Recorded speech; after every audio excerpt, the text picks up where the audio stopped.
Programme میں ایک بار پھر خوش آمدید ناظرین. وزیر مملکت بیرسٹر عقیل ملک صاحب کی گفتگو آپ نے سنی. اب جو پی ٹی آئی کے حوالے سے گفتگو ہو رہی ہے ہم گفتگو کریں گے. شفیع اللہ جان صاحب ہمارے ساتھ موجود ہیں. شفیع صاحب بہت شکریہ وقت نکالنے کا. آج جو فیض حمید صاحب کو سزا ہوئی ہے اس کے بعد اگر آپ دیکھیں تو جو بیانات ہیں جو آ رہے ہیں اس کو کسی نہ کسی طرح خان صاحب کے ساتھ یا پی ٹی آئی کے ساتھ جو ہے وہ جوڑا بھی جا رہا ہے. آپ ان کے اثرات دیکھ رہے ہیں یا کیا اثر اوورآل آپ پی ٹی آئی کے اوپر بھی آپ دیکھ رہے ہیں کہ معاملہ آئے گا جیسے فیصل واڈا صاحب کے بیانات آ رہے ہیں؟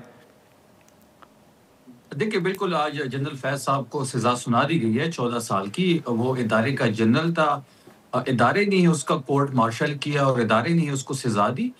تو یہ ادارے کا اپنا ایک ڈومین ہے, اس پہ سیاسی گفتگو نہیں کرنی چاہیے. اگر پھر ہمارے بارے میں یا کسی نے اس کو سیاست کا رنگ دیا تو ضرور ہم اس پہ کامنٹ کریں گے. اچھا نہیں سر, وہ تو بات تو ہو رہی ہے نا, وہ تو کہہ رہے ہیں عطا تارڑ صاحب اور باقی اگر بیانات اٹھا کر دیکھ لیں وہ کہہ رہے ہیں کہ فیض صاحب جو ہیں وہ پی ٹی آئی کے سیاسی مشیر تھے. دیکھیں وہ ادارے کے جنرل تھے. میں نے پہلے جیسے ناظر صاحب فرمایا ہے کہ وہ ادارے کے جنرل تھے, ادارے کے ساتھ تھے. وہ ہم نے تو اس کو نہ بھرتی کیا نہ ہم وہ ادارے کے ساتھ ہی آ رہے تھے. وہ ہمیں تو کوئی وراثت میں تو ہم نہیں لے کے آئے تھے اس کو. ادارے کا جنرل تھا, ادارے کے ساتھ تھا, اور آپ نے دیکھا ہوگا کہ ادارے نے اس کو سزا دی ہے. تو یہ ادارے کا ٹوٹلی اس کا ڈومین ہے, کورٹ مارشل کرنا, کورٹ مارشل کے بعد اس کو سزا سنانا, یہ ادارے کا ڈومین ہے. اس پہ کوئی پولیٹیکل سکورنگ نہیں کرنی چلیں ٹھیک ہے. ہاں ٹھیک ہے, لیکن شفیع صاحب آپ یہ بتائیے گا کہ آج ہم نے دیکھا کہ سی ایم صاحب گئے, ملاقات جو ہے آج بھی نہیں ہو سکی. اب یہ سی ایم صاحب میرا خیال ہے کہ چوتھی مرتبہ یا اس سے پہلے آپ ہائی کورٹ بھی گئے, وہاں سے احکامات آئے اور پھر بھی آپ اڈیالہ جیل جاتے رہے, ملاقات نہیں ہو رہی. تو اب آپ کی کاؤنٹر اسٹریٹجی کیا ہوگی, کیا حکمت عملی ہے آگے؟ دیکھیں بالکل آج 10ویں دفعہ جو ہے وہ C M Khyber Pakhtunkhwa Adiala jail گئے اپنے قائد سے ملنے. جو جیسے آپ سب کو پتا ہے کہ ٹیوزڈے کے دن جو ہے وہ جو ہو ان کی فیملی کا اور ان کے وکلا کا ملنے کا دن ہوتا ہے, اور جبکہ تھرسڈے کو ان سے پولیٹیکل لیڈرشپ ملتی ہے. تو آج جمعرات کا دن تھا اور خیبر پختونخوا کے وزیر اعلیٰ سہیل آفریدی صاحب اپنے ایم پی ایس سمیت اور باقی جو وہاں پہ 5 مزید لوگ جو لسٹڈ تھے خان صاحب سے ملاقات کے لیے, ان کے ہمراہ وہاں پہ گئے. لیکن وہی ہر درمی آپ نے دیکھی ہوگی, دوبارہ ہم نے پولیس سے ہم کلام بھی ہوئے جو وہاں پہ اس وقت موجود تھی, اور ہم نے ان سے یہ بھی کہا کہ ہم 10ویں دفعہ آ رہے ہیں اور آپ ادھر پہ کچھ پولیس افسران کو کڑا کر کے, جب ہم ان سے یہ بھی کہتے ہیں کہ جی ہمیں بلیک اینڈ وائٹ میں کچھ آپ دے دیں, بلیک اینڈ وائٹ میں اتنا ہی کہہ دے کہ جی یہ آئے تھے اور ہم نے ان کو ملنے نہیں دیا تاکہ ہم کورٹ کے جو ہمارے پاس فیصلہ ہے ہم کورٹ میں جائیں اور وہ اس کو ساتھ جمع کر دیں.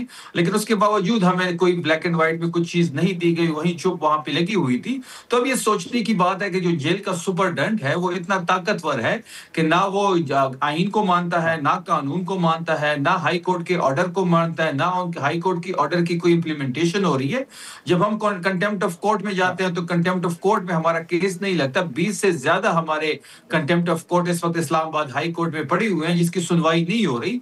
تو ہم تو کوشش کر رہے ہیں, ہم تو تمام اپنے آئینی اور قانونی راستے اپنانے کی کوشش کر رہے ہیں. آپ کوشش کر رہے ہیں, لیکن آج اگر گورنر خیبر پختونخوا صاحب کا بیان بھی سنیں تو وہ مسلسل ایک تنقید یہ بھی ہو رہی ہے کہ آپ صرف اڈیالہ کے باہر نظر آتے ہیں, صوبے میں امن امان کی صورتحال دیکھیں, وہاں پر کارکردگی دیکھیں. آج کنڈی صاحب نے یہ کہا ہے کہ جو سیکریٹریٹ ہے وہ پی ٹی آئی نے اڈیالہ منتقل کر دیا ہے. تو اس تنقید پر کیا کومنٹ کریں گے آپ؟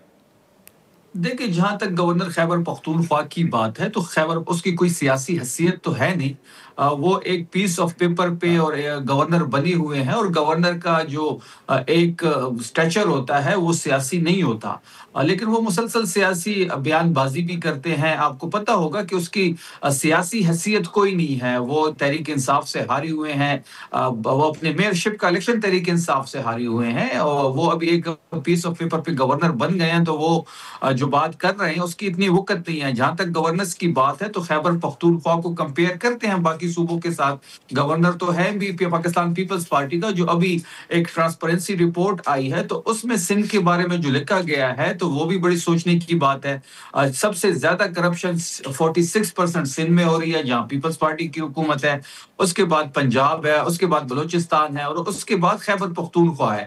اگر آپ گورننس کے حالات اور گورننس پہ بات کرنا چاہتے ہیں تو ہم تیسری دفعہ حکومت میں ہیں. اگر ہماری گورننس نہ ہوتی تو ہم تیسری بار حکومت میں ہی نہ آتے, کیونکہ خیبر پختونخوا پختونخوا کی تاریخ اگر آپ دیکھ لیں تو یہاں پہ کبھی کسی دوسری پارٹی نے یہاں پہ حکومت نہیں کی. ہم مسلسل تیسری دفعہ گورنمنٹ کر رہے ہیں اور اس وقت بھی پاکستان تحریک انصاف کا قلعہ ہے خیبر پختونخوا گڑھ ہے.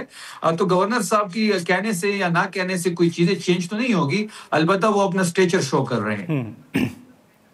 ٹھیک ہے, لیکن شفیع صاحب آج ہم سی ایم صاحب کا یا کل اگر بات کریں ہم اسپیکر صاحب کا ایک بیان سن رہے تھے کہ ہم نے پہلے 4 قدم جو ہے آگے بڑھائے تھے مذاکرات کے لیے, لیکن اب ان کے مطابق وہ 40 قدم پیچھے ہٹ گئے ہیں. آج ہم سی ایم صاحب کا بیان سن رہے تھے کہ اچکزئی صاحب اور علامہ صاحب کو خان صاحب نے یہ اختیار دیا ہے کہ وہ مذاکرات کریں.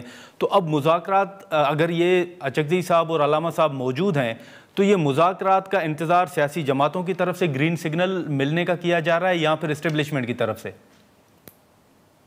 دیکھیں, جہاں تک اسپیکر قومی اسمبلی کا سوال ہے تو قومی اسمبلی کا جو اسپیکر ہے وہ تو ایک اپوزیشن لیڈر کا نوٹیفیکیشن نہیں کر پا رہے, تو وہ کیا مذاکرات کریں گے یا ہم اس سے کیا مذاکرات کریں گے. جو ایک بندے کے اختیار میں اتنا نہیں ہے کہ جو ہاؤس جو ہے اس وقت اپوزیشن لیڈر کے بغیر ہے.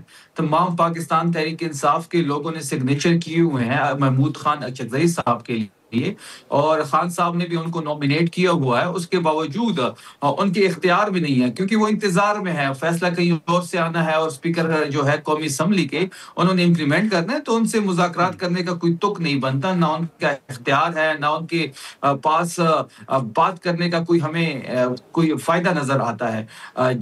تو میرا یہ جو کمیٹی ہے یہ پھر کس کے ساتھ مذاکرات کریں گے شفیع صاحب؟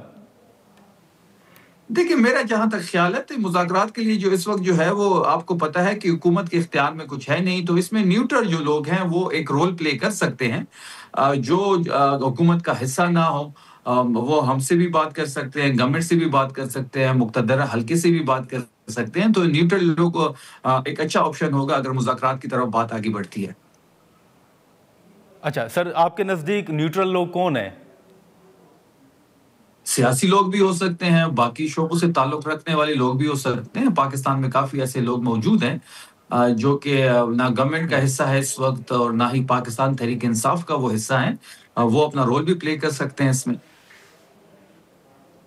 اچھا چلیں ٹھیک ہے شفیع صاحب, بہت شکریہ سر وقت نکالنے کا. ناظرین, شفیع اللہ صاحب کی گفتگو آپ نے سنی جو پاکستان تحریک انصاف کا موقف تھا مذاکرات کے حوالے سے, اور سی ایم صاحب کی عمران خان صاحب کے ساتھ ملاقات کے حوالے سے, اور جو کاؤنٹر اسٹریٹجی ہے اس حوالے سے ہم نے گفتگو کی. آج کے پروگرام میں اتنا ہی, اجازت دیجیے, اللہ حافظ.